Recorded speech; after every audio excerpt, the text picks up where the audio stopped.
والسابقون الأولون من المهاجرين والأنصار والذين اتبعوهم بإحسان رضي الله عنهم ورضوا عنه.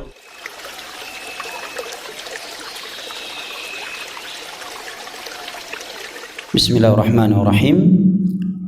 Assalamualaikum warahmatullahi wabarakatuh.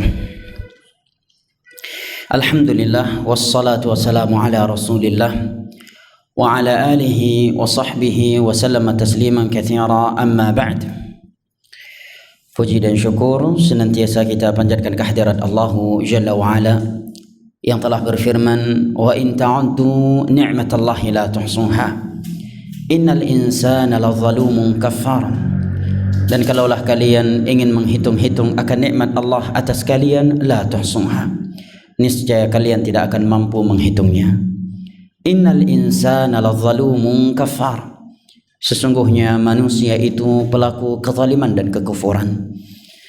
Alhamdulillah, berkat nikmat kesehatan dan kesempatan serta hidayah taufik dari Allah Jalla wa Ala, sehingga pada kesempatan kali ini kita dapat bertemu dan berjumpa kembali di program kajian online kita ini yang insya-Allah taala akan membahas kitab yang ditulis oleh Syekh Al-Allamah Profesor Guru Besar Masjid Nabi sallallahu alaihi wasallam di kota Madinah, Syekh Abdul Razak bin Abdul Muhsin Al-Badar hafizahullah taala.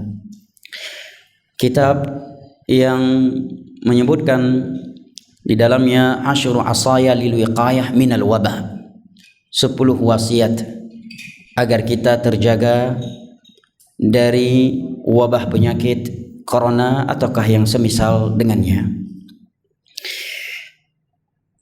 Saya kira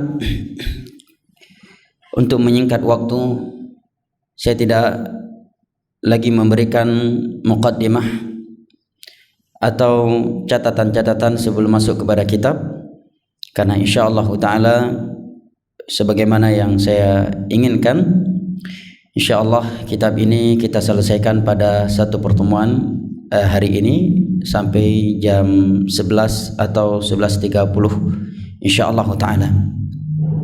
Baik, akhil karim wa ukhti al-karimah rahimani wa rahimakumullah, yang belum memiliki kitab ini dapat di-download PDF-nya dengan judul Asyru Asaya Wasaya Lil Wiqayah Minal Waba.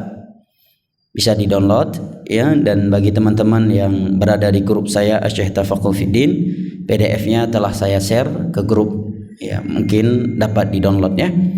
Baik, kita baca langsung.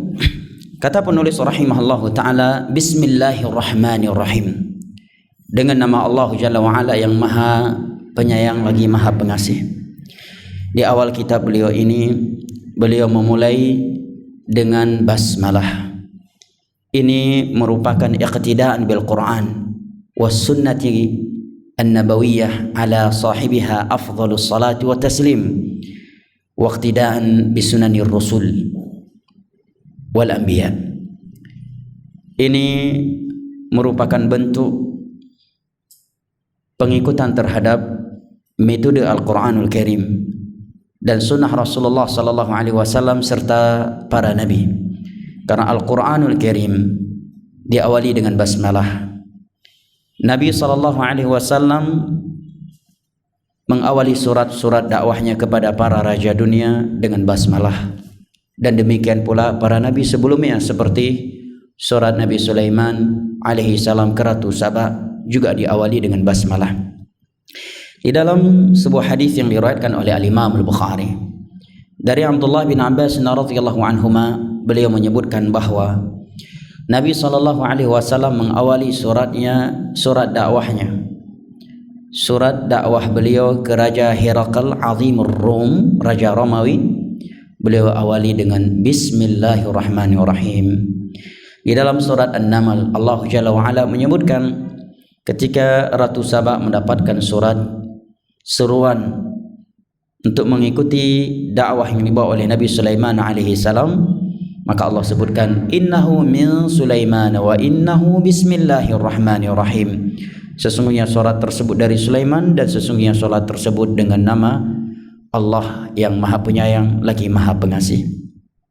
Dan di dalam beberapa hadis Nabi SAW bersabda, kullu amrin dzibalin la yubtada'u bihi atau la yubtada'u bi bismillah fahuwa amrun aqta' atau afdha' atau abtar.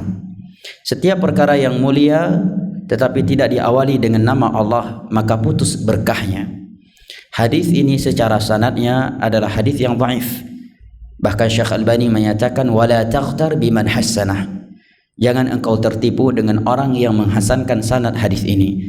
Akan tetapi makna hadis ini sahih, karena sesuai dengan keumuman ayat-ayat Al-Quranul Karim dan hadis-hadis Nabi SAW, dan nama Allah Jalla wa'ala serta sifat-sifatnya adalah sumber keberkahan. Maka seyogyanya bagi seorang muslim dan muslimah ketika menulis sebuah tulisan yang bermanfaat agar ia mengawalinya dengan basmalah. Kemudian kata Syekh, muqaddimah, pendahuluan. Alhamdulillahi yujibul muttarra idza da'a. Segala puji bagi Allah Jalla wa'ala yang selalu mengkabulkan doa hambanya yang sedang berada di dalam suatu kegentingan. Wa yughithul malhuf idza nadah, yang selalu memenuhi panggilan hambanya yang sedang berada di dalam kesempitan. Wa yakshifus su', yang selalu mengangkat kejelekan. Wa yufarrish al-kurbat, dan dialah yang melapangkan kesempitan-kesempitan yang menimpa hambanya. La tahyal qulubu ila bidzikrih. Sungguh hati ini tidak akan hidup kecuali dengan mengingatnya. Hal ini sebagaimana yang Allah Jalla wa'ala firmankan di dalam beberapa ayat Al-Quranul Karim. Di antaranya Allah berfirman dalam surat Al-A'raf, awaman kana mayitan فأحييناه وجعلنا له نورا يمشي به في الناس كمن مثله في الظلمات ليس بخارج منها. Apakah orang yang tadinya telah mati kemudian kami hidupkan dan kami berikan untuknya cahaya? Apakah orang yang seperti ini sama dengan orang-orang yang mereka berada di dalam kegelapan, kesyirikan, kebid'ahan dan maksiat? Ayat ini di dalam ayat ini Allah Jalla wa'ala menyebutkan bahwa mereka para sahabat Nabi sebelum Islam, sebelum mengenal sunnah, mereka dikatakan oleh Allah sebagai orang yang telah mati. Kemudian Allah menyatakan bahwa dirinya telah menghidupkan mereka setelah mereka mengenal Islam, setelah mereka mengenal sunnah, setelah mereka berzikir kepada Allah Jalla wa'ala. Allah Jalla wa'ala juga berfirman di dalam surat Ar-Ra'd, alladzina amanu wa tatma'innu qulubuhum bidzikrillah ala bidzikrillah tatma'innul qulub. Orang-orang yang beriman itu dan hati mereka akan tenang dengan mengingat Allah Jalla wa'ala, dan sungguh hati ini tidak akan tenang dan tidak akan hidup dengan kehidupan yang sesungguhnya kecuali dengan mengingat Allah Jalla wa'ala. Maka kata Syekh, la tahyal qulubu illa bidzikr. Sungguh hati ini tidak akan tenang, tidak akan tenteram, tidak akan hidup kecuali dengan mengingat Allah Jalla wa'ala. Wa la yaqa'u amrun illa biizni. Tiada suatu perkara yang terjadi kecuali dengan izinnya Allah. Wa la yutakhallas min makruhin illa birahmatih. Sungguh seseorang tidak akan mampu lepas dari sesuatu yang buruk kecuali dengan rahmatnya. Wala yuhfadhu min syai'un illa bikala'atih. Sungguh tiada sesuatu yang akan terjaga kecuali dengan penjagaannya.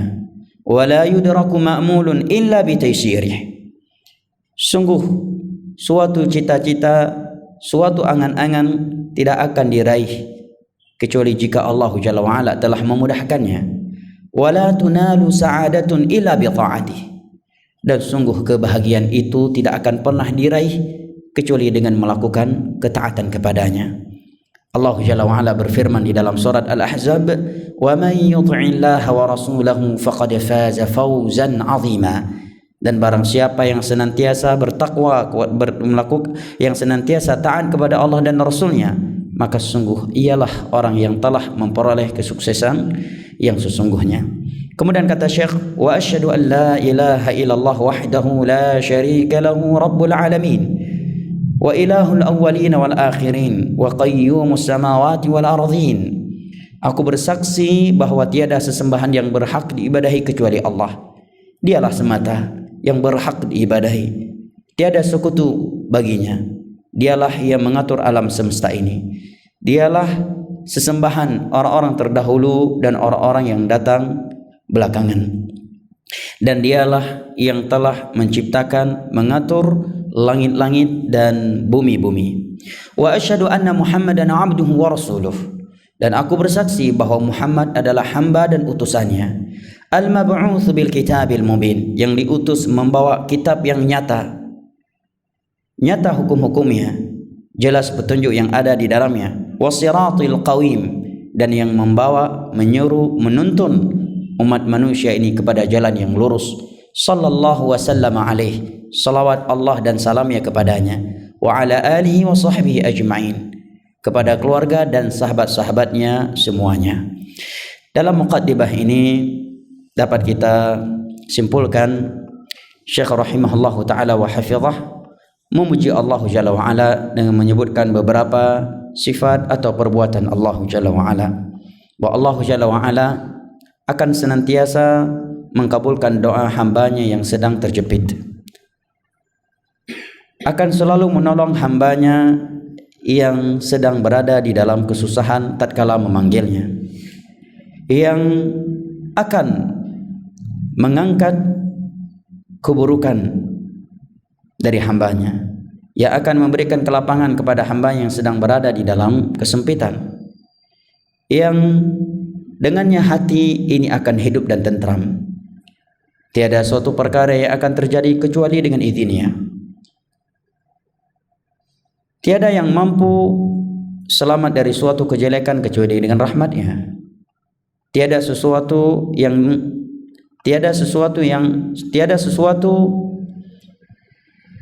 yang terjaga atau dapat dijaga kecuali dengan penjagaannya. Dan suatu angan-angan, suatu cita-cita yang baik tidak akan pernah diraih kecuali jika ia memudahkannya. Wala tunalu sa'adatun illa bi ta'atih, dan suatu kebahagiaan tidak akan pernah diraih dan diperoleh kecuali dengan melakukan ketaatan kepadanya. Yang kedua, beliau mempersaksikan keesaan Allah Jalla wa Ala dalam perkara uluhiyah, ibadah, rububiyah, dan nama-nama serta sifat-sifatnya. Yang ketiga, beliau mempersaksikan bahwa Muhammad sallallahu alaihi wasallam merupakan hamba Allah yang tidak boleh diberikan kepadanya hak-hak atau kekhususan Allah Jalla wa Ala. Dan beliau juga rasulnya yang wajib ditaati perintah-perintahnya dan dijauhi larangan-larangannya. Beliau diutus oleh Allah Jalla wa Ala membawa Al-Quranul Karim yang nyata hukum-hukum, petunjuk dan arahan yang ada di dalamnya. Dan beliau diutus untuk membawa dan menuntun umat manusia ini kepada jalan yang lurus.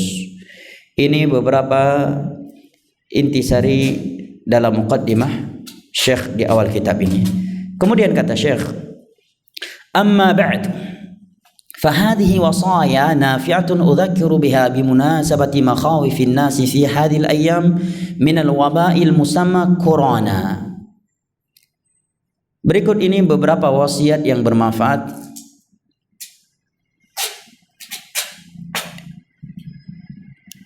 untuk aku ingatkan, wasiat-wasiat yang bermanfaat sebagai peringatan pada kesempatan makhawifin nas fi hadhil ayyam, pada kesempatan takutnya mayoritas manusia di hari-hari ini dari wabah penyakit yang disebut dengan virus corona. Jadi kitab ini beliau tulis karena melihat banyaknya manusia yang takut dan khawatir dari virus corona.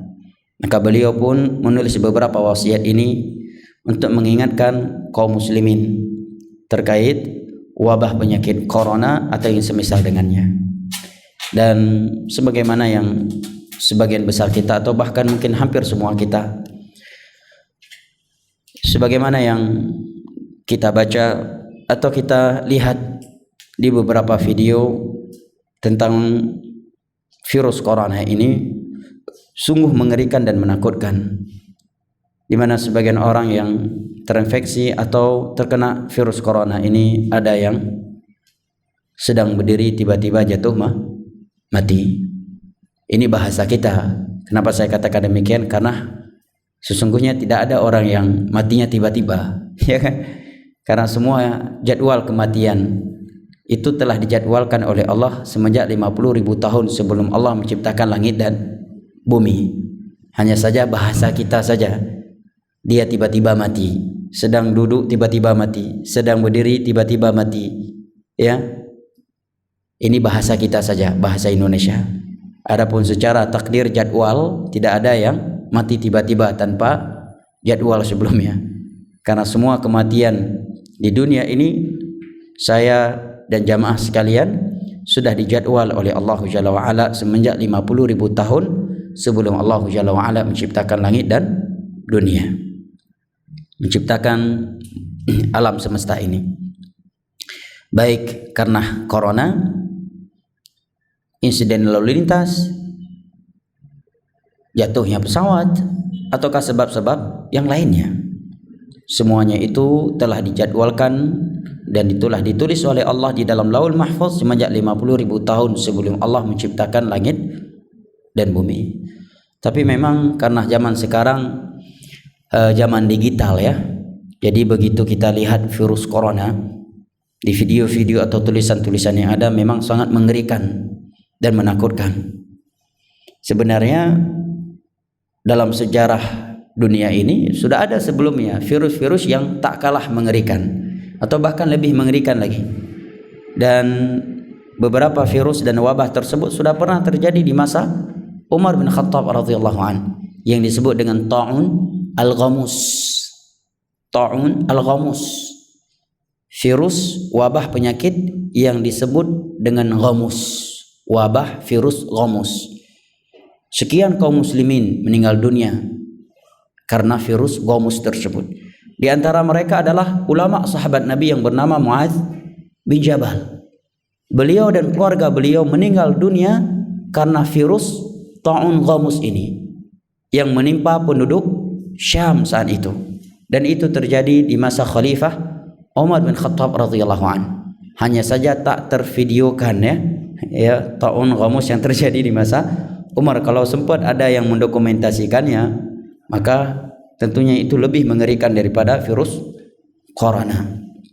Dan juga mungkin penyebaran manusia di masa itu tidak seperti masa sekarang. Nah, baik. Kemudian kata Syekh, nas'alullaha azza wa jalla an yarfa'a 'anna wa 'anil muslimin aynama kanu kulla dharrin wa bala'in. Kita memohon kepada Allah Jalla wa ala agar Allah Jalla wa ala mengangkat setiap musibah dan kemudaratan dari kita dan dari kaum muslimin. Wa yakshifa 'anna asyiddah wal adwa wal la'wa, agar Allah Jalla wa ala mengangkat, menghilangkan suatu kesempitan dan kegentingan, wa yahfazana ajma'in, dan agar Allah Jalla wa ala menjaga kita semuanya dengan penjagaan yang dengannya ia telah menjaga hamba-hambanya yang saleh. Innahu waliyyu dzalika wal qadir alaih. Sesungguhnya Allah Jalla wa ala adalah zat, kita memohon perlindungan, pertolongan kepadanya, dan dia maha mampu atas hal itu. Ini muqaddimah dari Syekh sebelum beliau menyebutkan 10 wasiat terkait wabah penyakit corona ataukah yang lainnya. Wasiat yang pertama kata Syekh, ma yuqalu qabla nuzulil bala. Zikir atau ucapan yang seyogyanya selalu dijaga dan dibaca sebelum turunnya suatu wabah penyakit. An Uthman bin Affan radhiyallahu anhu qala sami'tu Rasulullah sallallahu alaihi wasallam yaqul man qala bismillahilladzi la yadhurru ma'a ismihi shay'un fil ardi wala fis samaa'i wa huwa as-sami'ul 'alim ثلاث مرات لم تصيبه فجأة بلاء حتى يصبح ومن قالها حين يصبح ثلاث مرات لم تصيبه فجأة بلاء حتى يمسي. Dari Uthman bin Affan radhiyallahu anhu, beliau berkata, aku telah mendengar Rasulullah sallallahu alaihi wasallam bersabda, barang siapa yang mengucapkan, yang membacakan zikir bismillahilladzi la yadhurru ma'asmihi syai'un fil ardi wala fis sama' wa huwas sami'ul alim. Saya ulangi 2 kali lagi agar yang belum menghafalnya dapat menghafalkannya. Bismillahilladzi la yadhurru ma'asmihi syai'un fil ardi wala fis sama' wa huwas sami'ul alim. Bismillahilladzi la yadhurru ma'asmihi syai'un fil ardi wala fis sama' wa huwa as-sami'ul alim. Barang siapa yang membacakan zikir ini sebanyak 3 kali di sore hari, maka tiada suatu musibah, suatu malapetaka yang menimpanya. Dan barang siapa yang membacakannya di pagi hari sebanyak 3 kali sebagaimana di sore harinya, maka tiada suatu musibah malapetaka yang akan menimpanya sampai ia masuk sore hari. Sampai sore hari. Rawahu Abu Daud wa ghairuh. Hadis ini diriwayatkan oleh Imam Abu Daud dan selainnya. Ini wasiat yang pertama, pesan yang pertama dari Syekh, agar kita menjaga doa atau zikir ini di pagi hari dan sore hari. Di pagi hari dibacakan sebanyak 3 kali, dan di sore hari juga dibacakan sebanyak 3 kali. Di pagi hari dari semenjak masuknya waktu fajar shadiq, maksudnya waktu salat subuh. Ya, dari semenjak sudah dikumandangkan azan subuh, dia boleh membacanya antara azan dan iqamah, atau setelah salat subuh, ya, atau di waktu duha, atau karena dia lupa maka dia masih boleh membacakannya selama belum masuk waktu sore hari. Ya. Demikian juga waktu sore dia membacakannya, ya, setelah asar, ya, atau sebelum asar. Kalau dia memang lupa membacakannya, maka kata para ulama tidak mengapa dia membacakannya di malam hari, karena hikmah dan tujuan dari anjuran membaca doa ini masih ada, belum terluput darinya. Saya ulangi lagi, zikirnya adalah bismillahilladzi la yadhurru ma'asmihi syai'un fil ardi wala fis sama' wa huwas samiul alim. Pendek, mudah insyaallah. Jika kita mau berusaha menghafal zikir yang pendek ini dengan hati yang ikhlas, dengan kesungguhan, ya, serta berdoa kepada Allah Jalla wa Ala untuk dimudahkan menghafalnya, insyaallah taala setiap kita akan menghafalnya. Atau awal-awal dia tidak menghafalnya dari hatinya, tetapi dia membacakannya dengan sambil melihat ke bukunya, maka insyaallah taala seminggu dia membacanya berturut-turut dari buku, insyaallah setelah itu dia tidak akan perlu lagi melihat ke buku atau ke kitab. Insyaallah taala otomatis dia akan menghafalnya. Ya, misalkan di pagi hari dia membacakan doa ini sambil melihat ke buku zikir bagi petang, ya, sebanyak 3 kali. Di sore hari juga sebanyak 3 kali selama seminggu. Insyaallah taala setelah itu otomatis dia akan menghafalnya.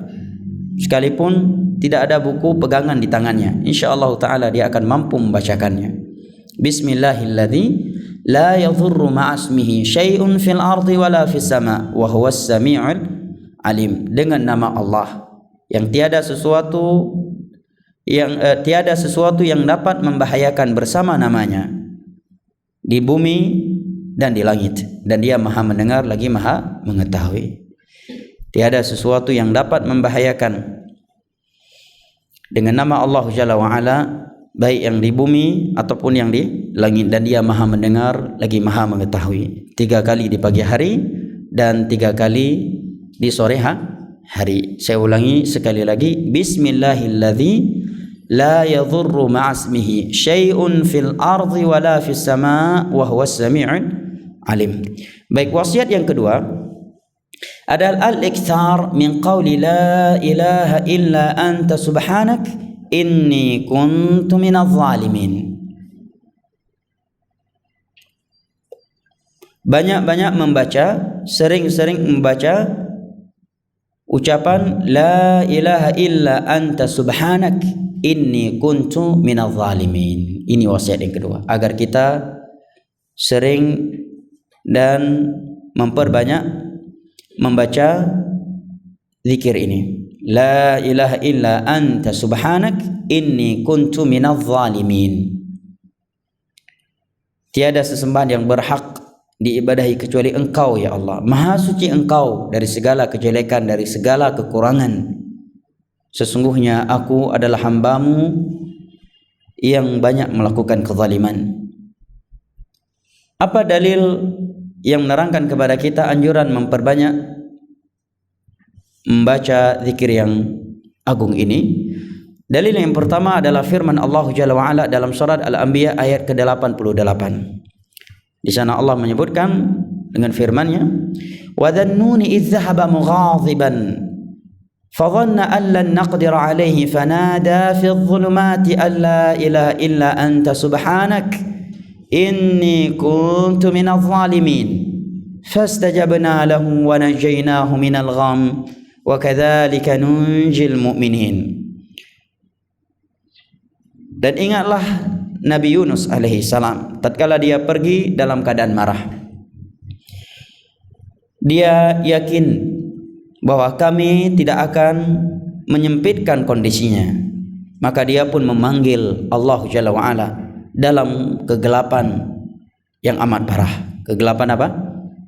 Laut dan kegelapan ikan. Beliau jatuh ke laut, dijatuhkan ke laut, kemudian diterkam oleh ikan besar. Faltaqamul hutu wa huwa mulim. Diterkam oleh ikan yang amat besar dan beliau berada di dalam perut ikan sekian lama. Sudah di dalam laut, ya, lebih lagi di dalam, tambah lagi kegelapan dalam perut ikan. Tetapi beliau, kata Allah, fadhanna an lan naqdir alaih. Beliau tetap yakin bahwa kami tidak akan menyusahkan dia. Kami tidak akan mencelakakan ia. Dia tetap yakin bahwa kami tidak akan menyempitkan kehidupannya. Maka dia pun beranjak dari keyakinan tersebut, dia pun memanggil kami, memanggil Allah Jalla wa Ala dalam kegelapan tersebut dan mengucapkan la ilaha illa anta subhanak. Tiada sesembahan yang berhak diibadahi kecuali Engkau ya Allah, subhanak. Maha suci Engkau dari kezaliman. Maha suci Engkau dari keburukan. Maha suci Engkau dari segala kejelekan. Inni kuntu minadh zalimin. Sesungguhnya aku adalah dari orang-orang, dari hamba-Mu yang banyak melakukan kezaliman. Nabi Yunus alaihissalam dalam kondisi yang seperti ini, beliau justru memuji Allah Jalla wa Ala. Beliau justru yakin bahwa Allah tidak akan membahayakan beliau, bahwa Allah tidak akan mencelakakan beliau. Beranjak dari itu, beliau pun memuji Allah Jalla wa Ala dengan mengucapkan la ilaha illa anta subhanak inni kuntu minadh zalimin. Maka kata Allah, fastajabna lahu wa najaynahu minal gham. Maka kami pun memenuhi permohonannya tersebut dan kami pun menyelamatkan ia dari kegelisahan tersebut. Allah keluarkan beliau dari laut dan perut ikan tersebut setelah sekian lama beliau berada di dalamnya. Yes. Tentang berapa lamanya beliau di dalam perut ikan tersebut Allah sebutkan di dalam surat As-Saffat. Wa kadzalika nunjil mu'minin. Dan rupanya pertolongan Allah Jalla wa Ala yang seperti ini tidak hanya untuk Nabi Yunus semata, tetapi kata Allah, wa kadzalika nunjil mu'minin, dan demikianlah kami juga akan menyelamatkan orang-orang yang mukmin. Mari kita simak ucapan Al-Imam Ibnu Katsir terkait ayat ini. Di dalam tafsir beliau pada ayat ini, ketika beliau menerangkan wa kadzalika nunjil mu'minin, dan demikianlah Allah menyatakan, dan demikianlah setelah Allah menyebutkan pujian Nabi Yunus alaihi salam kepadanya di ayat sebelumnya. Maka kata Imam Ibnu Katsir, ai idza kanu fi syada'id wa da'awna munibina ilaina wa la siyama idza da'u bi hadha ad-du'a fi halil bala. Maksudnya Allah akan menyelamatkan mereka apabila mereka berada di dalam kegentingan dan mereka mau berdoa kepada Allah dengan penuh penyerahan diri kepada Allah, dan terlebih lagi mereka menggunakan doa ini. Apa itu? La ilaha illa anta subhanak inni kuntu minadh zalimin fi halil bala. Di saat mereka mendapatkan musibah, maka wa kadzalika nunjil mu'minin, maka pasti kami akan menyelamatkan orang-orang yang beriman. Sungguh tiada sulitnya ketika kita berada di dalam suatu kegentingan, tersesat di dalam hutan, atau pesawat yang kita tumpangi salah satu sayapnya sudah patah, atau sedang mengalami turbulen. Apa sulitnya kita mengucapkan la ilaha illa anta subhanak inni kuntu minadh zalimin? Atau pesawat yang kita tumpangi jatuh ke laut dan kita belum mati, berada di tengah-tengah laut. Jangan lupa ucapan Nabi Yunus ini, pujian Nabi Yunus ini, yang karena pujian ini beliau dikeluarkan oleh Allah dari kegelapan laut dan kegelapan perut ikan yang beliau sudah berada sekian lama di dalamnya. La ilaha illa anta subhanak inni kuntu minadh zalimin. Kemudian kata Syekh, "Tsumma awrada haditsan 'anin Nabiy sallallahu alaihi wasallam." Kemudian Al-Imam Ibnu Katsir menyebutkan sebuah hadis Nabi sallallahu alaihi wasallam, bahwa Nabi sallallahu alaihi wasallam bersabda, "Da'watu Dhinnun idh da'a biha wa huwa fi batnil hut. La ilaha illa anta subhanak inni kuntu minadh zalimin. Lam yad'u biha rajulun fi syai'in qat illa istajaba Allahu lah." Doa yang dipanjatkan oleh Nabi Yunus kepada Allah tatkala ia berada di dalam perut ikan. Hud itu ikan yang amat besar, yang seringkali diterjemahkan dengan ikan apa? Ikan paus, ya. Al-muhim hud itu samakun kabir, ya, ikan yang besar. Yaitu ucapan ia, la ilaha illa anta subhanak inni kuntu minadh zalimin. Sungguh tiada seorang hamba yang berdoa kepada Allah menggunakan doa ini dalam sesuatu kecuali Allah akan mengabulkan doanya tersebut. Masya Allah, ya. Makanya para ulama menyebutkan bahwa di antara pujian yang seyogyanya dan bagus untuk kita jadikan sebagai muqaddimah, pendahuluan doa kita kepada Allah, karena di antara adab doa kita dianjurkan untuk banyak memuji Allah Jalla wa'ala sebelum memohon dan meminta kepadanya sesuatu. Para ulama menyebutkan merupakan pujian dan sanjungan serta pengagungan yang amat sempurna dan yang amat mencakup kepada Allah adalah ucapan yang mulia ini, la ilaha illa anta subhanak inni kuntu minadh zalimin. Kata Nabi, ini adalah doa yang dipanjatkan oleh Nabi Yunus alaihi salam kepada Allah di saat beliau berada di dalam perut ikan di tengah-tengah laut. Maka kata Nabi, tidaklah ada seorang hamba memanjatkan doanya kepada Allah dengan doa ini dalam suatu perkara, mungkin karena dia sedang jatuh ke dalam laut juga, tersesat di jalan, ya, atau berada sedang diuji dengan kemiskinan, atau ya, insiden lalu lintas, atau pesawat yang dia tumpangi jatuh, ya, ke tengah-tengah hutan, jatuh ke tengah-tengah laut dan dia masih hidup, ataukah sesuatu lainnya. Apabila dia berdoa kepada Allah menggunakan doa ini, illa stajaballahu lah, pasti Allah akan kabulkan doanya. Selama dia tidak melakukan sesuatu yang dapat menghalangi doa itu dikabulkan oleh Allah Jalla wa'ala tentunya. Akhrajahu al-Imam Ahmad wa Tirmidzi. Hadis ini diriwayatkan oleh Imam Ahmad dan al-Imam At-Tirmidzi. Qala al-'Allamah Ibnu Al-Qayyim rahimahullahu taala fil Fawaid. Al-Imam Ibnul Qayyim rahimahullah menyebutkan di dalam kitabnya Al-Fawaid. Kata beliau, "Fama dufiyat syada'idud dunya bimithli tauhid." Sungguh tiada kegentingan di dunia ini diangkat oleh Allah Jalla wa Ala seperti tauhid. Maksudnya tiada sesuatu yang lebih mampu mengangkat kegentingan dari seorang hamba kecuali seperti tauhid. Tauhid adalah sebab utama Allah Jalla wa Ala mengangkat suatu kegentingan dari seorang hamba. Oleh karenanya Nabi Yunus alaihi salam ketika memohon kepada Allah di kondisi yang seperti ini, yang beliau sampaikan, yang beliau ucapkan adalah inti sari tauhid. Yang beliau ucapkan adalah kalimat tauhid. La ilaha illa anta subhanak inni kuntu minadh zalimin. Maka kata Al-Imam Ibnul Qayyim, fama dufi'a syada'idud dunya bimithli tauhid. Sungguh tiada sesuatu yang serupa dengan tauhid dalam mengangkat kegentingan dari seorang hamba. Walidzalika kana du'aul karbi bitauhid. Oleh karenanya doa merupakan doa untuk diangkatnya suatu kegentingan adalah dengan tauhid, mengucapkan la ilaha illallah.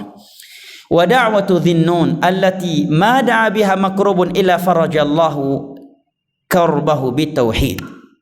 Dan tauhid juga merupakan doa Nabi Yunus alaihi salam kepada Allah Jalla wa Ala, yang mana tiada seorang yang berada di dalam suatu kegentingan berdoa dengannya kecuali Allah Jalla wa Ala akan memberikan kelapangan untuknya karena tauhid yang ia realisasikan di dalam doanya tersebut kepada Allah Jalla wa Ala. Kemudian kata Imam Ibnul Qayyim, fala yulqi fil kurab al-'idham illa syirk. Karena sungguh tidak ada sesuatu yang paling menjerumuskan, menjatuhkan manusia ke dalam mara bahaya, kegentingan, kesempitan yang besar kecuali kesyirikan. Karena syirik memang sumber malapetaka. Karena syirik adalah sumber segala kejelekan. Karena syirik adalah sumber segala keburukan. Oleh karenanya syaitan itu amat marah kalau ada dai-dai yang menegakkan tauhid dan memperingatkan manusia dari bahaya syirik. Karena setan tidak mau manusia ini selamat dari neraka. Maunya dia manusia ini banyak jatuh ke dalam syirik agar dia banyak kawan dalam neraka Allah Jalla wa Ala. Kata Imam Ibnul Qayyim, fala yulqi fil qurab al-'idham illa syirk. Sungguh tiada sesuatu yang lebih menjatuhkan, menjerumuskan seseorang dalam malapetaka, keburukan, kejelekan dan kegentingan-kegentingan besar kecuali syirik. Oleh karenanya merupakan dai yang paling sayang kepada umat manusia, dai yang paling rahmat kepada masyarakat adalah dai yang selalu memperingatkan masyarakatnya dari bahaya syirik. Sekalipun dengan itu dia dituduh radikal, dituduh wahabi, itu semuanya karena ketidaktahuan mereka akan bahayanya dosa syirik. Sebagaimana yang dikatakan oleh peribahasa Arab, al-jahlu bisyai' aduwullah. Karena tidak tahu manusia itu memusuhi. Andai kata masyarakat atau keumuman manusia mengetahui betapa bahayanya syirik, betapa rusaknya kesyirikan, dan betapa hancurnya seorang hamba yang melakukan kesyirikan, dan betapa meruginya dia di dunia dan akhiratnya karena kesyirikan yang ia lakukan, sebagaimana yang Allah terangkan dalam Al-Quranul Karim dan hadis-hadis Nabi SAW. Sungguh mereka akan mendukung, akan menolong, akan membantu dakwah yang selalu memperingatkan manusia dari bahaya syirik. Tetapi seperti yang dikatakan oleh peribahasa Arab tadi, al-jahlu bisyai' aduwullah.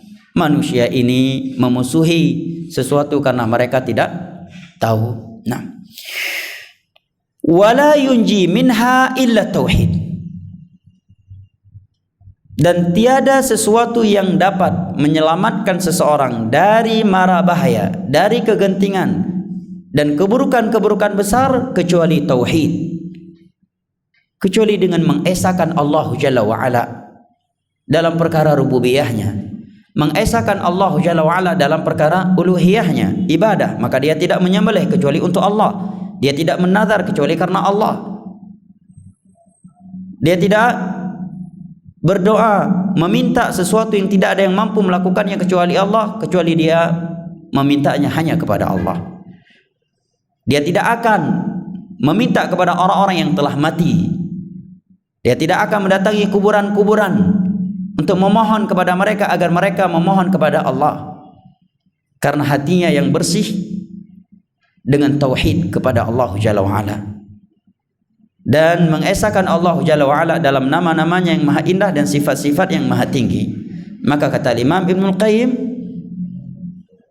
wala yunji minha ila tauhid, tiada yang dapat mengangkat seorang hamba dari kegentingan, kesempitan, mara bahaya dan keburukan-keburukan yang besar kecuali tauhid. Karena tauhid adalah sumber kesuksesan dunia dan akhirat. Tauhid adalah sumber kebahagiaan yang hakiki. Tauhid adalah sumber segala kebaikan.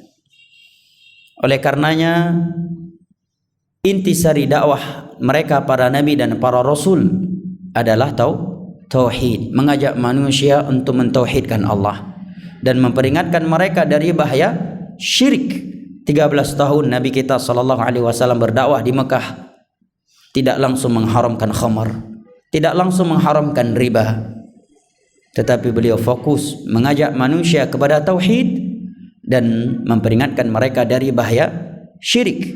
Bahkan beberapa hari menjelang wafatnya beliau, 3 atau 5 hari sebelum beliau wafat, di dalam Sahih Muslim dari Aisyah radhiyallahu anha disebutkan, Nabi masih sempat memperingatkan para sahabatnya dari pintu-pintu syirik. Di atas ranjang kesakitan beliau, di kondisi sakit beliau yang amat parah, yang karenanya beliau tidak mampu bergerak dan pergi ke masjid untuk salat berjamaah, sementara masjid berada di samping rumahnya. Sakit yang amat parah. 3 atau 5 hari sebelum beliau wafat, beliau sempat bersabda, la'natullahi 'alal yahudi wan nasara ittakhadhu qubur anbiya'ihim masajid. Laknat Allah kepada Yahudi dan Nasrani yang memiliki kebiasaan menjadikan kuburan-kuburan para nabi sebagai tempat-tempat ibadah. Sekarang kuburan-kuburan justru dijadikan sebagai situs-situs Islami. Ketika diingatkan bahayanya syirik, tidak boleh menjadikan kuburan sebagai tempat ibadah, maka orang yang memperingatkannya akan dituduh sebagai Wahabi, radikal, sesat. Padahal Nabi sendiri yang bersabda, la'natullahi 'alal yahudi wan nasara ittakhadhu qubur anbiya'ihim masajid.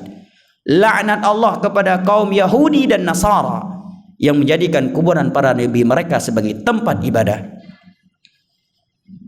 Menjadikan kuburan sebagai tempat ibadah itu merupakan kebiasaan Yahudi dan Nasrani, menurut vonis Nabi SAW di dalam hadis yang mulia ini yang diriwayatkan oleh Imam Muslim. Karena kuburan bukanlah tempat kita beribadah. Kuburan bukanlah tempat yang dianjurkan untuk dikhususkan suatu ibadah secara terus-menerus di situ. Bahkan Nabi SAW bersabda di dalam hadis yang diriwayatkan oleh Imam Muslim dari Abu Hurairah radhiyallahu anhu, la taj'alu buyutakum maqabir fa inna syaitana yanfiru minal baiti alladhi tuqra'u fihi suratul Baqarah. Jangan kalian jadikan rumah-rumah kalian seperti kuburan, tiada lantunan Al-Quran di dalamnya. Karena sesungguhnya syaitan itu lari dari sebuah rumah yang dibacakan Al-Quran di dalamnya, dibacakan surat Al-Baqarah di dalamnya. Hadis ini amat jelas menegaskan dan menerangkan kepada kita bahwa kuburan bukanlah tempat membacakan Al-Quran. Oleh karenanya Nabi menyatakan jangan kalian jadikan rumah kalian seperti kuburan tanpa lantunan Al-Quran. Karena syaitan itu lari dari sebuah rumah yang dibacakan di dalamnya Al-Quran, surat Al-Baqarah. Nabi ketika datang ke pemakaman, yang beliau ucapkan adalah Assalamualaikum ahlad diyar wa inna insya'allahu bikum lahiqun. Sekalipun mungkin awal-awalnya dia tidak langsung jatuh ke syirik, sekedar menjadikan kuburan sebagai tempat ibadah tanpa memohon meminta sesuatu kepada yang ada di dalam kuburan.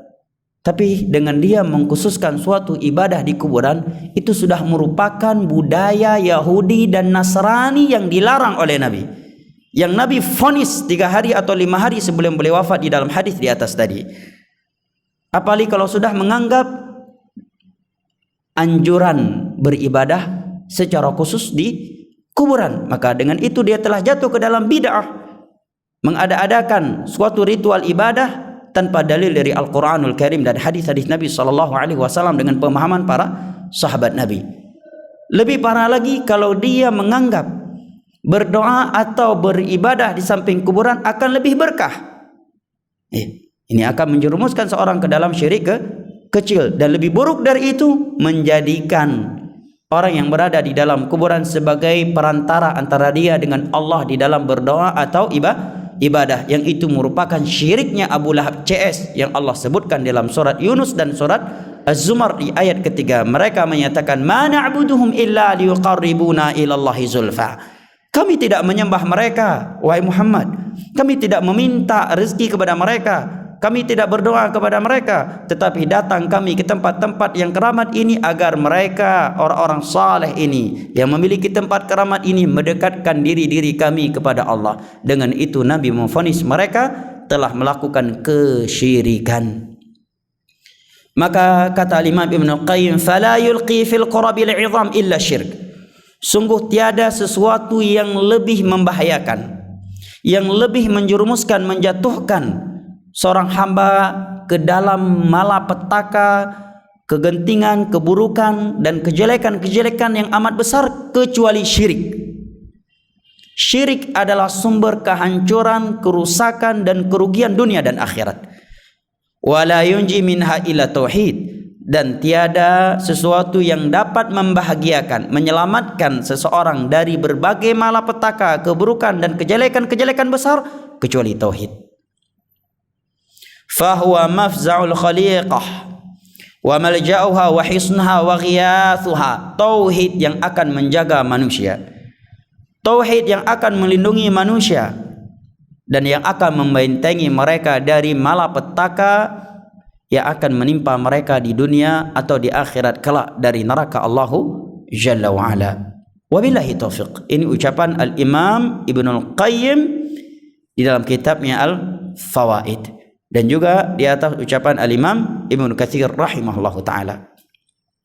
Baik, wasiat yang ketiga, at-ta'awudz min jahdil bala, agar kita memohon perlindungan kepada Allah Jalla wa Ala dari suatu musibah yang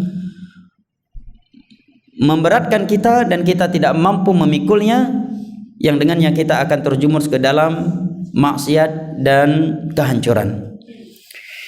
Dari Abu Hurairah radhiyallahu anhu, beliau menyebutkan kana Rasulullah sallallahu alaihi wasallam yata'awwadhu min jahdil bala wa daraki syiqa wa su'il qada wa syamatatil a'da. Nabi sallallahu alaihi wasallam, kata Abu Hurairah radhiyallahu an, senantiasa memohon perlindungan kepada Allah Jalla wa Ala dari bala musibah yang berat, yang karenanya seorang hamba terjerumus ke dalam kesyirikan, kebid'ahan dan maksiat. Ini maksud jahdul bala, kata Syekh bin Baz. Ya. Adapun musibah yang menimpa seorang muslim, pasti dia mampu memikulnya kalau dia mau bersabar. Karena tiada suatu musibah yang Allah timpakan kepada manusia dan tidak mampu ia pikul. Karena Allah berfirman, la yukallifullahu nafsan illa usaha. Allah tidak akan membebani suatu jiwa kecuali sesuai dengan kemampuannya. Hanya saja terkadang karena lemahnya iman kita terkadang tidak mampu memikul menerima suatu musibah, sehingga sebab musibah tersebut terkadang sebagian orang jatuh ke dalam syirik, ke dalam bid'ah, atau ke dalam maksiat. Maka hendaknya kita berlindung kepada Allah Jalla wa'ala, jangan sampai jatuh ke dalam maksiat, mendapatkan musibah yang seperti ini. Wa daraki syaqa. Daraki syaqa, kata Syekh bin Baz, menimpanya sesuatu yang mencelakakan dunia dan akhiratnya. Wasu'il qadha, dan keburukan ketetapan takdir terhadapnya. Namun perlu diketahui, takdir yang Allah takdirkan tiada yang buruk, karena takdir adalah perbuatan Allah Jalla wa'ala. Buruk baiknya takdir itu menurut manusia. Artinya jangan sampai seorang ditimpa sesuatu yang karena sesuatu tersebut dia jatuh ke dalam kejelekan. Maksud kejelekan di sini, kata Syekh bin Baz, sama seperti kalimat-kalimat sebelumnya, yang karenanya dia jatuh pada syirik, bid'ah, atau maksiat. Wa syamatatil a'da. Syamatatil a'da maknanya farhatul a'da.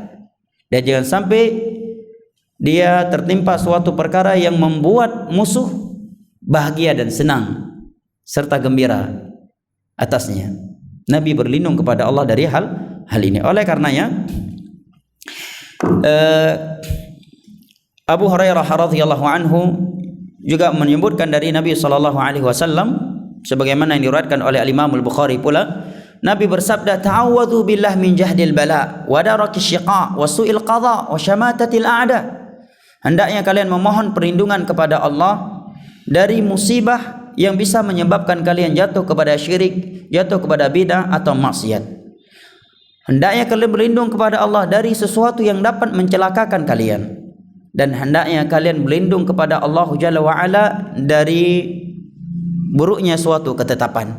Maksudnya ya, jatuh ke dalam keburukan karena tertimpa suatu perkara yang dia tidak bersabar, tidak mampu memikulnya, sehingga dengannya dia jatuh ke dalam syirik, bid'ah atau maksiat.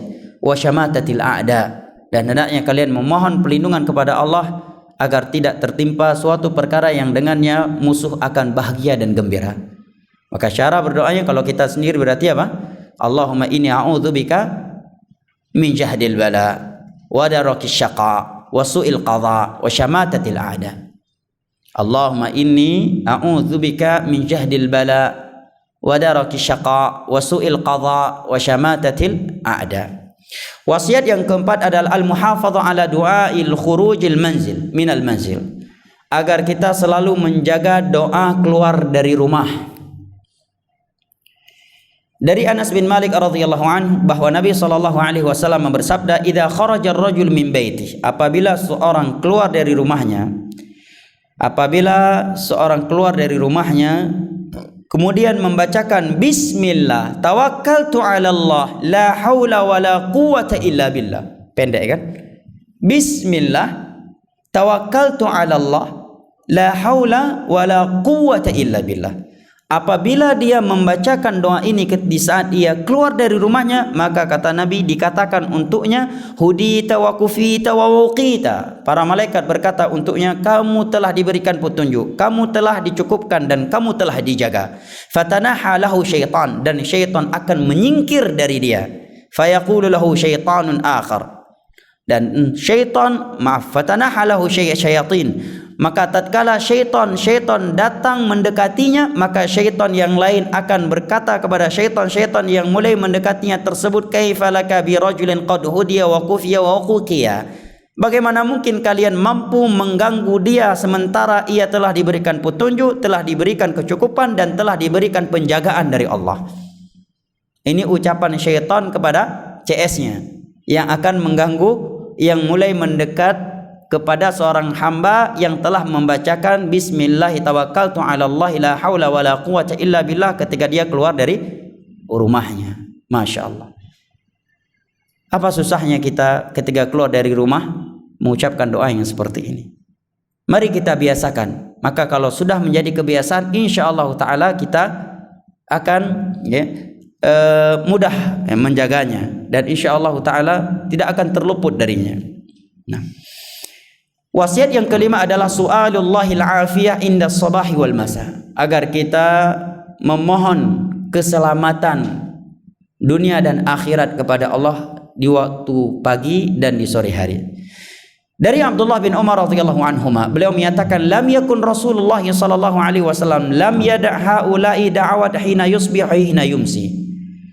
Dulu Nabi itu sallallahu alaihi wasallam tidak pernah meninggalkan beberapa doa berikut ini di waktu pagi dan di sore hari. Apa itu? Allahumma inni as'aluka al-afiyah fid dunya wal akhirah. Allahumma inni as'aluka al-afwa wal afiyah fi dini wa dunyaya wa ahli wa mali.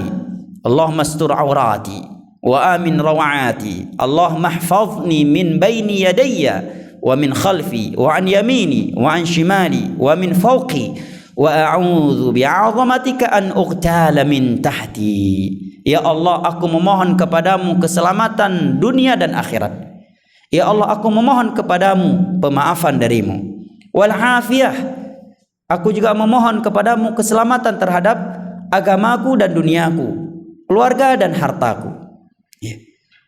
Kembali Nabi mengulanginya, menunjukkan pentingnya al-afiyah. Allahumma astur aurati, ya Allah, tutuplah kekuranganku. Apakah maksiat yang kita lakukan dan kita telah bertobat serta menyesalinya? Memohonlah kepada Allah agar Allah menutupinya, agar Allah tidak menyingkapnya. Karena kalau Allah yang sudah menutupinya, maka tiada satupun manusia yang mampu menyingkapnya. Tiada di antara mereka yang mampu menyebarkannya. Allahumma astur aurati, ya Allah, tutuplah auratku, kekuranganku, kekhilafahanku.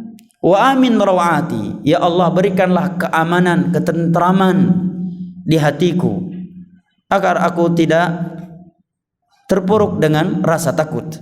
Allahumma ihfazni min baini yadayya, ya Allah, jagalah diriku dari depanku, wa min khalfi, dari belakangku, wa an yamini, dari kananku, dan dari kiriku, serta dari atasku. Wa a'udzu bi'azamatika an ughtala min tahti, dan aku memohon perlindungan kepadamu dengan keagunganmu, agar aku tidak disambar dari bawahku. Yang dimaksud aku tidak disambar dari bawahku, kata para ulama, adalah yaji'ani al-bala' min haitsu la ash'ur, datang musibah dari sisi yang ia tidak menyadarinya. Mana yang kedua, kata sebagian ulama yang lainnya, al-khasaf, tidak ditelan oleh bumi. Ini maksud doa agar aku tidak disambar dari bawahku. Ini dua penjelasan di kalangan ulama. Nah, kata Abdullah bin Umar, hadis ini diriwayatkan oleh Imam Ahmad dan selain beliau, ini adalah doa yang tidak pernah Nabi tinggalkan di pagi hari dan di sore hari. Jangan sampai bagi kita doa ini justru doa yang nggak pernah kita bacakan di pagi hari dan di sore hari, sementara kita selalu mengaku cinta Nabi SAW. Abdullah bin Umar menyatakan doa ini tidak pernah Nabi tinggalkan di pagi hari dan di sore hari. Saya ulangi lagi sebanyak 2 kali lagi atau 3 kali agar dapat dihafal ya.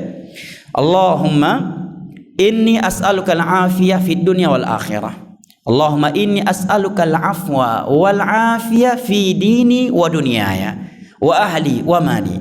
Allahumma astur aurati wa amin rawati. Allahumma ihfazni min baini yadayya wa min khalfi wa an yamini wa an shimali wa min fawqi wa a'udzu bi'azamatika min an ughtala min tahti. Saya ulangi lagi 2 kali lagi.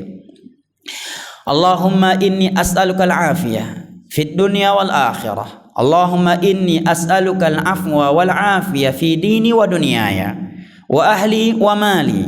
Allahumma astur aurati wa amin rawati. Allahumma ihfazni min baini yadayya wa min khalfi wa an yamini wa an shimali wa min fawqi wa a'udzu bi'azamatika an ughtala min tahti. Allahumma inni as'aluka al-afiyah fid dunya wal akhirah Allahumma inni as'aluka al-afwa wal afiyah fi dini wa dunyaya wa ahli wa mali. Allahumma astur awrati wa amin rawati. Allahumma ihfazni min bayni yadayya wa min khalfi wa an yamini wa an shimali wa min fawqi wa a'udzu bi'azamatika min an ughtala min tahti. Wasiat yang keenam adalah kathratud du'a, adalah memperbanyak doa. Adalah memperbanyak doa. Dari Abdullah bin Umar radhiyallahu anhuma, beliau berkata, Rasulullah sallallahu alaihi wasallam bersabda, man futih lahu minkum babud du'a futihat lahu abwabur rahmah wa ma su'ila Allahu syai'an yani ahabba ilaih min an yus'al al-afiyah. Barang siapa yang dibukakan untuknya pintu doa dari kalian, maka sungguh telah dibukakan untuknya pintu rahmat. Merupakan bukti rahmat Allah kepada seorang hamba tatkala dia mau berdoa kepada Allah. Berarti semakin sering kita berdoa kepada Allah, maka kita akan semakin dirahmat Allah. Ya Allah, usahakan kita berdoa kepada Allah walaupun dalam perkara yang kita anggap kita mampu melakukannya, perkara-perkara sepele, agar kita terbiasa dengan ibadah doa. Sebagian para ulama dahulu ketika mencabut duri saja atau mengambil sesuatu yang jatuh dari mereka, mereka berdoa kepada Allah. Karena doa itu sendiri adalah ibadah. Setiap kali kita berdoa kepada Allah, setiap kali itu ubudiyah kita telah meningkat kepada Allah. Dan setiap kali itu kita dirahmati oleh Allah Jalla wa'ala. Doa keluar rumah, atau sambil bawa sepeda motor, astaghfirullah, astaghfirullah, atau sambil jalan ke masjid, sambil pulang ke masjid, sambil naik kendaraan, sambil pergi ke kampus, atau di kampus sambil nulis, sambil nunggu dosen masuk. Apa salahnya kita berdoa kepada Allah? Allahumma inni as'aluka ilman nafi'an wa rizqan thayyiban wa amalan mutaqabbala rabbana atina fid dunya, atau keumuman doa. Kata Nabi, barang siapa yang dibukakan pintu doa untuknya, maka sungguh telah dibukakan untuknya pintu-pintu rahmat. Dan sungguh tiada sesuatu yang lebih dicintai oleh Allah untuk diminta kepadanya daripada al-afiyah. Maksudnya Allah sangat cinta, sangat senang kepada hambanya yang memohon al-afiyah kepadanya. Memohon keselamatan kepada Allah, ini adalah sebab Allah mencintai kita. Bahkan Nabi menyatakan tiada sesuatu yang lebih disukai, yang lebih dicintai oleh Allah dalam doa seorang hamba selain daripada dia memohon al-afiyah, keselamatan. Artinya memohon keselamatan terhadap dunia dan akhirat kepada Allah, ini adalah sesuatu yang amat dicintai oleh Allah Jalla wa'ala. Apa sulitnya kita sambil bawa sepeda motor, dia dalam segmen bawa mobil, kita berkata Allahumma inni as'alukal afiyah. Kalau memang enggak hafal dengan doa yang panjang tadi, Allahumma inni as'alukal afiyah fi dini wa dunyaya wa ahli wa mali. Wa qala Rasulullah sallallahu alaihi wasallam, dan Nabi sallallahu alaihi wasallam bersabda, inna du'a yanfa'u mimma nazal wa mimma lam yanzil. Doa itu akan memberikan manfaat baik dari perkara yang telah turun atau dari perkara yang belum Allah turunkan. Doa itu tetap bermanfaat. Fa'alaikum ibadallah bidu'a, maka hendaknya kalian banyak berdoa wahai hamba-hamba Allah. Hadis ini dan di atas diriwayatkan oleh Al-Imam At-Tirmidzi dan selainnya.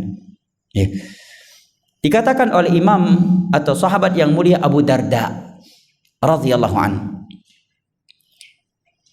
sebagaimana yang disebutkan oleh Imam Ahmad dalam kitabnya Az-Zuhud dan selainnya, Abu Darda menyatakan jiddu bid-du'a, hendaknya kalian sering-sering berdoa, bersungguh-sungguh dalam berdoa.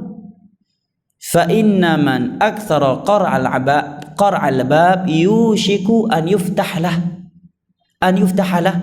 karena orang yang sering mengetok pintu amat mungkin, amat dekat untuk dibukakan pintu untuknya.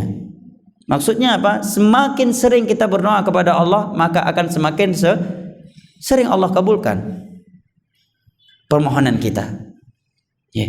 Beliau juga menyatakan ud'u Allah fi yaumi saraika la'allahu yastajibu laka fi yaumi daraika.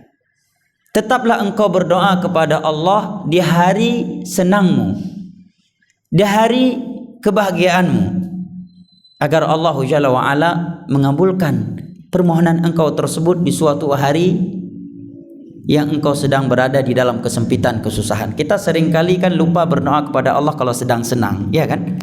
Iya. Dan seringnya kita mulai berdoa kepada Allah kalau sedang dapat kesusahan, sedang kalah proyek, ya, sedang ya nggak dapat tender, ya, itu sering berdoa. Begitu menang tender lupa berdoa kepada Allah. Ya, sedang sehat lupa berdoa kepada Allah. Begitu sakit langsung berdoa kepada Allah. Nah, kata Abu Darda, adab seorang hamba kepada Allah tidak demikian. Dia tetap memperbanyak doa walaupun dia sedang senang, walaupun yang dia minta sesuatu yang mungkin dia belum membutuhkannya. Di saat itu dia tidak memilikinya. Tetap minta saja kepada Allah, agar sesuatu yang kamu minta tersebut dan dia sudah ada di tanganmu, nanti akan Allah memberikannya kepadamu di saat engkau membutuhkannya dan dia sedang tidak ada bersamamu. Ya. Tetap berdoa kepada Allah, tetap meminta kepada Allah walaupun engkau sedang berada di dalam kemudahan, kelapangan, agar Allah memberikannya untukmu di saat engkau berada di dalam kesempitan. Wasiat yang ketujuh. Kata Syekh, tawaqqi al-mawadhi' allati fiha al-waba, agar kita menjauhi tempat-tempat yang telah tersebar wabah penyakit di dalamnya. Nah, usahakan ya tempat-tempat keramaian untuk dijauhi semaksimal mungkin, ya, apalagi ya sering duduk di tempat keramaian tanpa kebutuhan yang penting, hanya sekedar nongkrong, ya, hanya sekedar nongkrong yang tidak bermanfaat, ya, hendaknya dijauhi di masa atau suatu tempat yang telah diketahui virus telah menyebar di tempat tersebut. Apa dalilnya? Dari Abdullah bin Amir radhiyallahu anhu. Beliau menyebutkan anna Umar radhiyallahu anhu kharaja ila Syam. Suatu ketika Umar keluar ke Syam, pergi ke Syam dari Madinah. Falamma balagha bi Sargha, begitu beliau sampai di suatu tempat yang bernama Saragh, balaghahu anna al-waba qad waqa'a bi Syam. Sampai berita kepada beliau bahwa di Syam sedang terjadi wabah penyakit, sedang tersebar virus penyakit, yaitu ta'un ghamus. Dan itu nama virusnya ghamus, yang mengakibatkan banyak kaum muslimin mati. Di antara kaum muslimin yang meninggal saat itu adalah ulamanya sahabat Nabi yang bernama Muadz bin Jabal. Beliau salah satu dari 3 ulama sahabat yang dikirim oleh Nabi untuk berdakwah ke negeri Yaman di masa Nabi SAW. Beliau bersama keluarganya meninggal dunia karena virus ghamus. Nah, begitu beliau sampai di tempat tersebut, datanglah berita kepada beliau bahwa di Syam sedang tersebar virus penyakit, atau wabah penyakit. Maka Abdurrahman bin Auf yang bersama Umar saat itu, beliau pun menyampaikan bahwa Nabi SAW, wahai Umar, pernah bersabda, idza sami'tum bihi bi ardin fala taqdamu alaih. Apakah bila kalian mendengar suatu wabah penyakit telah menimpa suatu daerah, maka jangan masuk ke daerah itu, jangan pergi ke daerah tersebut. Wa idza waqa'a bi ardin wa antum biha, dan apabila wabah penyakit menyebar di suatu tempat dan kalian sedang berada di tempat tersebut, kalian berada di dalam negeri tersebut, fala takhruju firaran min, maka jangan kalian keluar dari negeri tersebut karena ingin lari darinya. Ini bimbingan dari Islam yang aman indah. Ya, kalau kita berada di luar negeri yang aman dari suatu virus penyakit, dilarang oleh Nabi untuk masuk ke negeri yang ada penyakit atau wabah penyakit tersebut, karena khawatir akan terkena virus tersebut. Ya, dan Islam melarang kita ya mencari-cari masalah, ya, cari-cari masalah, ya, menyebabkan penyakit terhadap diri kita. Tetapi kalau engkau sedang berada di sebuah negeri yang sedang tersebar virus wabah penyakit di dalamnya, jangan keluar dari itu. Karena berarti engkau lari dari takdir, atau dengan keluarnya engkau akan menyebarkan penyakit tersebut, virus tersebut semakin meluas. Sementara kemaslahatan umum itu lebih dijaga daripada kemaslahatan pribadi. Tidak boleh seorang demi menyelamatkan dirinya dia mengorbankan keumuman manusia. Ya. Dan nanti akan kita dengar keutamaan orang yang mati karena kena virus penyakit. Virus corona ataukah virus taun. Ya, kalau dia terkena bukan corona tapi Corolla, ini nikmat, hendaknya bersyukur kepada Allah. Ya. Taib, paling Corolla grade ya. Taib, dari Abu Hurairah radhiyallahu anna Rasulullah sallallahu alaihi wasallam qala la yuridul mumridu 'alal musih. Dari Abu Hurairah radhiyallahu anhu, Nabi berkata, orang yang sakit jangan mendatangi orang yang sedang sehat.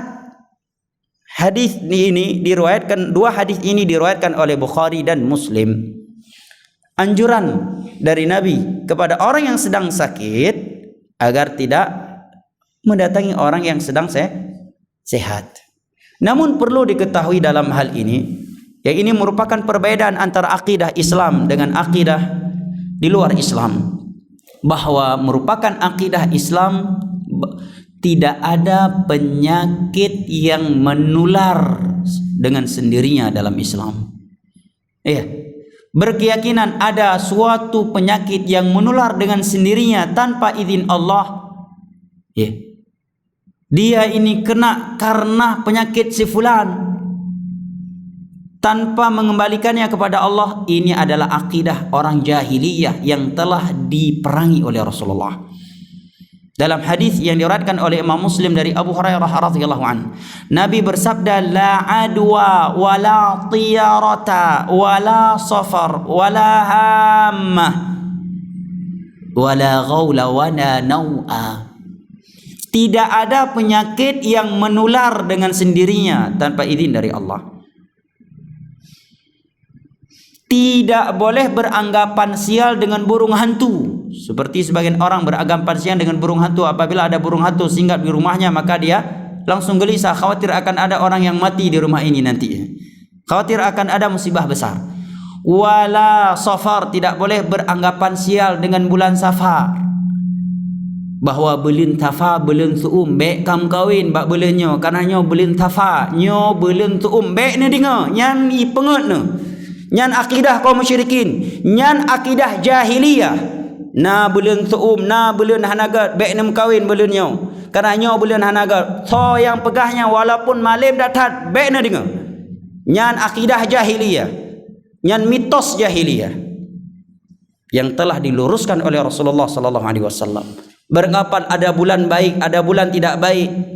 Ada bulan panas, ada bulan tidak bagus untuk menikah di dalamnya. Yang menikah di dalam rumah tangga tidak akan bahagia. Itu akidah hoax. Itu akidah Abu Lahab CS. Itu akidahnya jahiliyah yang dibersihkan oleh Rasulullah sallallahu alaihi wasallam dari kaum muslimin. Nabi katakan wala safar. Tidak boleh beranggapan sial dengan bulan Safar. Wala tiyarah, dan tidak boleh beranggapan sial mengadu nasib dengan seekor burung.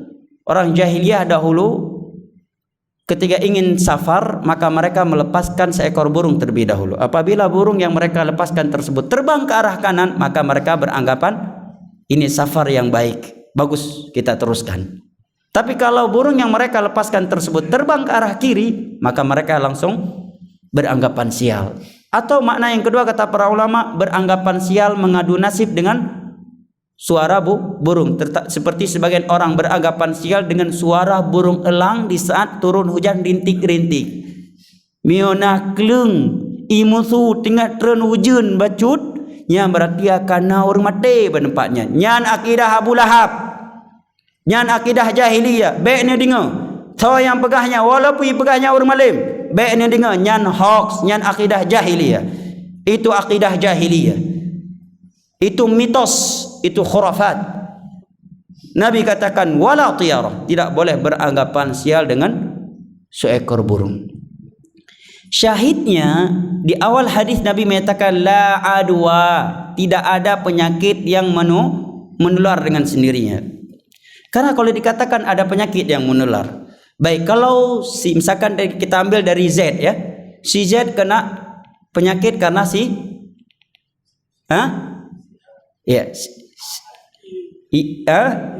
Y. Baik, si Y kena penyakit karena siapa? Sampai nanti ke si B misalkan. Baik, si B kena penyakit karena siapa? Karena si A. Si A karena siapa? Ya kan? Ini secara logika. Secara hadis Nabi juga menerangkan la adwa, tidak ada yang namanya penyakit yang menular, enggak ada di dalam Islam. Kalaupun ada suatu penyakit yang sama pada seseorang, bukan karena itu terjadi semata-mata karena itu adalah penyakit yang menular, tetapi karena Allah yang telah mengizinkannya. Akan tetapi kata para ulama, Allah menjadikan sebab tertularnya penyakit, Allah menjadikan sebab tertularnya penyakit dengan bergaulnya seorang yang sehat dengan orang yang sedang sakit. Itu sebab tertularnya penyakit. Tetapi itu bisa jadi terjadi dan bisa juga tidak terjadi. Oleh karenanya dalam sebuah riwayat para ulama menyebutkan bahwa Nabi SAW pernah makan sepiring atau senampan dengan orang yang berpenyakit kusta. Sementara dalam hadis yang lainnya Nabi sendiri bersabda, firra minal majzumi firaraka minal asad. Hendaknya engkau menjauh dari orang yang berpenyakit kusta seperti engkau menjauh dari harimau. Tetapi beliau sendiri pernah makan sepiring atau senampan bareng dengan orang yang penyakit kusta. Maka para ulama mengompromikan hadis-hadis ini dengan kesimpulan bahwa secara akidah tidak ada penyakit yang namanya penyakit menular dengan sendirinya tanpa izin dari Allah. Yang kedua, bahwa pergaulan orang yang sehat dengan orang yang sakit ini bisa menjadi sebab orang yang sehat tadi terkena penyakit orang yang sakit tadi dengan izin Allah jika Allah berkehendak. Yang ketiga, apabila seorang terkena suatu penyakit yang sama dengan saudaranya dan dia bergaul dengannya, maka bukan karena itu penyakit yang menular dengan sendirinya, tetapi karena Allah yang telah berkehendak dan mengizinkannya. Oleh karenanya Nabi sendiri yang berkata, hendaknya engkau menjauh dari orang yang berpenyakit kusta seperti engkau menjauh dari harimau. Nabi sendiri pernah makan satu nampan dengan orang yang berpenyakit kusta dan Nabi tidak terkena. Al-muhim, dianjurkan seorang menjauh dari seorang yang memiliki penyakit yang berbahaya. Tapi kalau dia melihat butuh untuk mendekat dengan orang tersebut, maka hendaknya dia memperkuatkan tawakalnya kepada Allah Jalla wa'ala, kemudian melakukan sebab. Baik.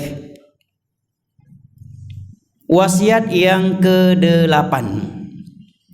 Sana'iul ma'ruf wa badlul ihsan. Memperbanyak melakukan kebaikan kepada manusia. Karena ini merupakan sebab Allah menyembuhkan penyakit kita atau menyelamatkan kita dari suatu kejelekan.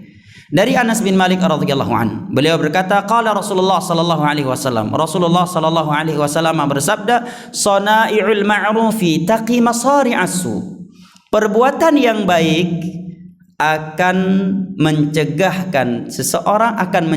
seseorang dari pintu-pintu kejelekan, pintu-pintu keburukan. Wal afat, akan menyelamatkan dia dari kehancuran. Wal halakat, dan akan menyelamatkan dia pula dari halakat, artinya juga kehancuran. Wal afat ini adalah malapetaka, atau sesuatu yang bisa merusakkan sesuatu. Afat. Wa ahlul ma'ruf fid dunya hum ahlul ma'ruf fil akhirah. Orang yang melakukan kebaikan di dunia ini adalah mereka orang yang dikenal dengan kebaikan di akhirat pula. Jadi kalau seorang di dunia ini dia dikenal dengan kebaikan, karena suka memberi sedekah, memberi makan, memberi minum, memberi salam kepada seorang, maka di akhirat nanti Allah juga akan memperkenalkan dia kepada manusia. kepada penduduk syurga, atau kepada manusia di padang mahsyar, bahwa ini adalah orang yang suka berbuat baik kepada manusia ketika di dunia. Sekalipun ketika dia berbuat kebaikan di dunia tersebut, tiada yang mengetahui kecuali satu atau dua orang. Di akhirat nanti semua orang akan tahu bahwa dia adalah orang yang suka berbuat baik kepada manusia ketika di dunia. Hadis ini diriwayatkan oleh Imam Hakim. Kata Imam Ibnul Qayyim, wa min a'zami ilajatil marad, merupakan sebab yang amat besar sembuhnya suatu penyakit adalah fi'lul khairi wal ihsan wal dzikri wad du'a wat tadarru wal ibtihadi ila Allah wat taubah, adalah melakukan kebaikan, berbuat baik kepada manusia, memperbanyak zikir, memperbanyak doa, merendahkan diri kepada Allah, menghadap kepada Allah dan bertaubat. Ini adalah sebab yang paling utama sembuhnya suatu penyakit. Walihadhil umur ta'thirun fi daf'il ilal. Perkara-perkara ini akan memberi pengaruh yang amat besar untuk mengangkat penyakit-penyakit yang ada. Wa husulis syifa, dan akan menjadi sebab turunnya kesembuhan kepada orang yang sedang sakit. A'zam minal adwiyah at-tabi'iyah, ini lebih manfaat daripada obat-obat yang dilakukan oleh atau yang dibeli, yang diminum oleh seorang yang sedang sakit. Beliau bukan sedang menerangkan tidak perlu minum obat. Ya, minum obat juga memberi pengaruh untuk penyakit kita, akan menjadi sebab kita sembuh dari suatu penyakit. Tetapi sebab syar'i seperti bersedekah, ya, berbuat baik kepada manusia, menjaga zikir, memperbanyak doa, merendahkan diri kepada Allah, menghadap kepada Allah dan bertobat, ini lebih bermanfaat, lebih pengaruh daripada obat yang diberikan oleh para dokter. Kemudian kata Syekh, walakin bihasbi isti'dadin nafs wa qubuliha wa aqidatiha fi dzalika wa naf'i. Akan tapi itu semuanya sesuai dengan kondisi jiwa seseorang. Ya. Bagaimana dia menerima obat-obat tersebut. Artinya obat-obat yang diberikan oleh dokter dunia kepada kita itu akan bermanfaat sesuai dengan kondisi tubuh kita. Obat yang diberikan, misalkan obat yang diberikan oleh dokter tepat obatnya, tapi tubuh kita nggak cocok dengan obat itu, maka juga tidak akan bermanfaat. Wa qubuliha, dan juga sesuai dengan jiwa dia menerima ataukah tidak obat tersebut. Wa aqidatiha, dan bagaimana akidahnya dia, keyakinan dia ketika meminum obat. Fi dzalika wa naf'i, manfaat tidaknya obat yang diberikan oleh dokter berkaitan dengan ini. Tapi kalau yang di atas tadi pasti bermanfaat. Ya, pasti bermanfaat dunia akhirat. Apabila dia sakit, maka dia dia pun memperbanyak kebaikan kepada manusia, bersedekah, memberi makan, memberi minum, ya, membantu orang yang sedang susah, memperbanyak zikir, berdoa, merendahkan dirinya kepada Allah, menghadap kepada Allah dan bertobat. Ini pasti akan memberi manfaat untuknya, akan mengangkat sakitnya, akan menyembuhkan kesakitannya, dan akan memberikan kebaikan untuk dunia dan akhiratnya. Wasiat yang ke-9, qiyamul lail, menjaga salat malam. An Bilal radhiyallahu an, dari sahabat Bilal radhiyallahu an, anna Rasulullah sallallahu alaihi wasallam qala, bahwa Rasulullah sallallahu alaihi wasallam bersabda, alaikum biqiyamil lail fa innahu da'bus salihin qablakum, hendaknya kalian menjaga salat malam, karena salat malam merupakan profesi, merupakan aktivitas orang-orang saleh sebelum kalian. Wa inna qiyamul lail qurbatun ilallah, salat malam akan mendekatkan kalian kepada Allah. Wa manhatun anil itsm, salat malam itu akan mencegah kalian dari perbuatan dosa. Wa takfirun lisayyi'at, salat malam itu akan menghapuskan dosa-dosa kalian. Wa mataradatun lidda'i anil jasad, ini syahidnya. Dan salat malam itu akan mengusir penyakit, akan mengeluarkan penyakit dari tubuh kalian. Hadis ini diriwayatkan oleh Imam Tirmidzi dan selainnya. Dalam hadis ini Nabi menyebutkan tentang salat malam dengan beberapa keutamaan, kemuliaan. Yang pertama, salat malam merupakan aktivitas kebiasaan orang-orang saleh.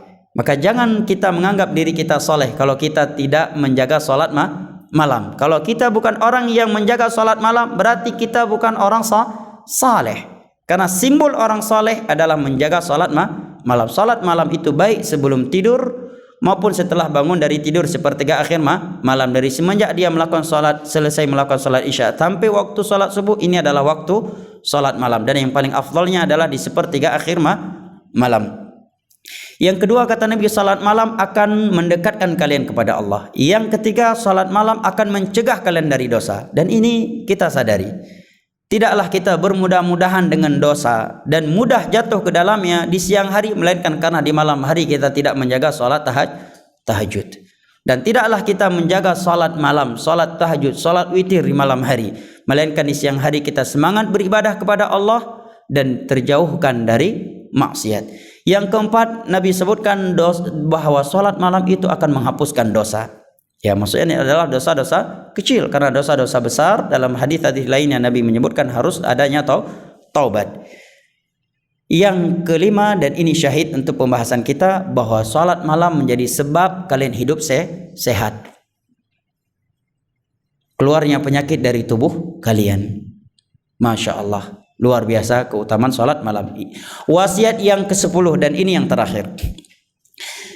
Taghtiyatul ina'i wa ika'us siqa, menutup bejana dan gelas-gelas minuman.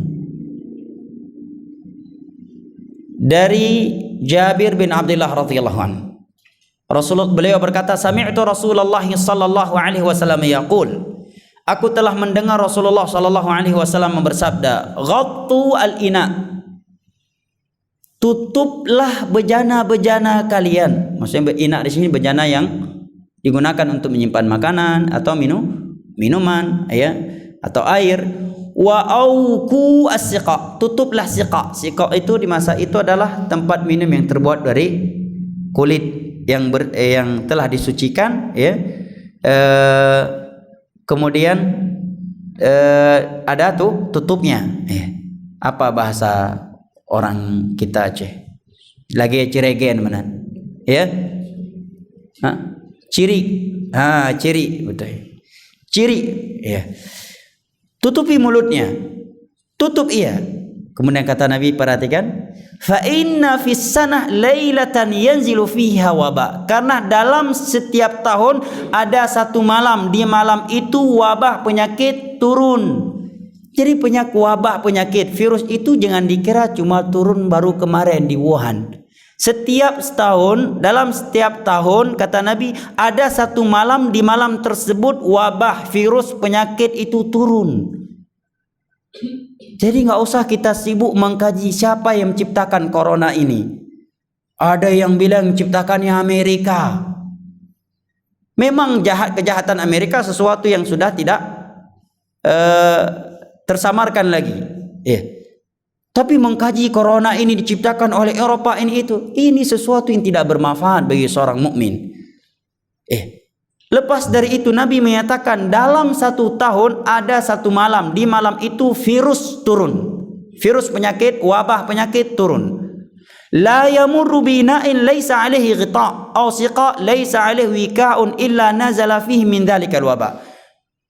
Dan virus penyakit yang turun di malam itu akan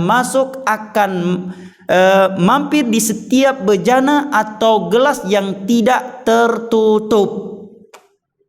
Makanya di antara penjagaan Islam terhadap kesehatan kita, ketika kita mau tidur malam, gelas-gelas bejana-bejana yang akan kita pakai lagi di pagi hari agar kita tutup. Makanya kalau antum nyisakan gelas di atas meja dalam keadaan terbuka, ya, kemudian bangun pagi hari, jangan pakai lagi gelas itu, ya. Kalau di malamnya dia tidak tertutup, ya. Apalagi dalam gelas tersebut ada airnya, ada makanannya. Nabi katakan dalam setahun ada satu malam, di malam itu turun wabah penyakit, virus. Virus ini tidaklah melewati suatu bejana yang tidak tertutup. atau suatu cangkir, suatu gelas minuman yang tidak tertutup, melainkan dia akan turun ke dalam bejana dalam cangkir tersebut. Al-Imam Ibnu Qayyim dalam kitabnya Zadul Ma'ad dalam Tibbun Nabawi mengomentari hadis ini menyatakan, wa hadza mimma la tanaluhu ulumul atibba wa ma'arifuhum. Maklumat ini adalah maklumat yang tidak diketahui dan tidak disampaikan oleh orang-orang yang memiliki ilmu kedokteran, ilmu kesehatan yang modern. Sebelum ada dunia kedokteran, dunia medis, dunia kimia, Nabi kita sudah berkata demikian. Kemudian yang terakhir, Syekh memberi nasihat kepada kita agar kita menyerahkan segala urusan kita kepada Allah Jalla wa'ala.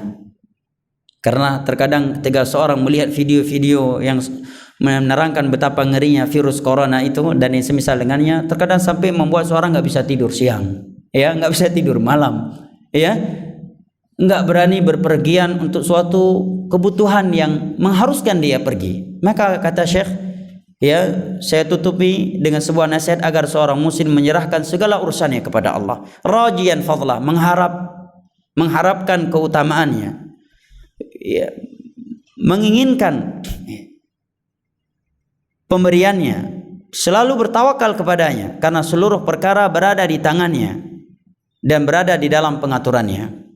Wa an yajtahida fi talaqi ma yahilu bihi minal masa'ib as-sabr wal ihtisab, dan hendaknya dia bersabar dan mengharap pahala kepada Allah Jalla wa'ala atas musibah yang menimpanya, karena Allah Jalla wa'ala telah menjanjikan pahala yang amat besar bagi hambanya yang bersabar dan mengharapkan pahala kepadanya atas musibah yang ia rasakan. Allah berfirman dalam surat Az-Zumar, innama yuwaffas sabiruna ajrahum bighairi hisab.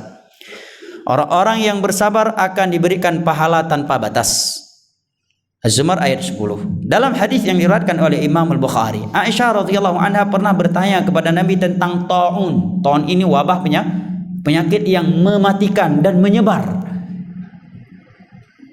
di tengah-tengah manusia, yang pernah terjadi di masa Umar di negeri Syam, yang mematikan sekian manusia. Di antara mereka adalah para sahabat Nabi SAW dan ulamanya, yaitu Mu'adz bin Jabal bersama keluarganya. Ta'un al-Ghamus, ya, al-muhim ta'un itu adalah wabah penyakit. Aisyah bertanya kepada Nabi tentang ta'un ini, maka Nabi menjawab, innahu kana adzaban yab'athuhu Allah ala man yasha. Sesungguhnya ta'un itu merupakan azab yang Allah utus kepada siapa yang ia kehendaki. Tetapi lihat berita gembira dari Nabi untuk orang-orang mukmin, fayaj'aluhu rahmatan lil mu'minin. Tetapi untuk orang-orang mukmin maka tahun itu menjadi rahmat untuk mereka. Untuk selain mukmin itu azab, untuk mukmin Allah jadikan rahmat. Kenapa? Karena kata Nabi, falaysa min 'abdin yaqa'u at-ta'un fayamkuthu fi baladihi sabiran ya'lam annahu la yusibahu illa ma kataballahu lahu illa kana lahu mithlu ajri syahid.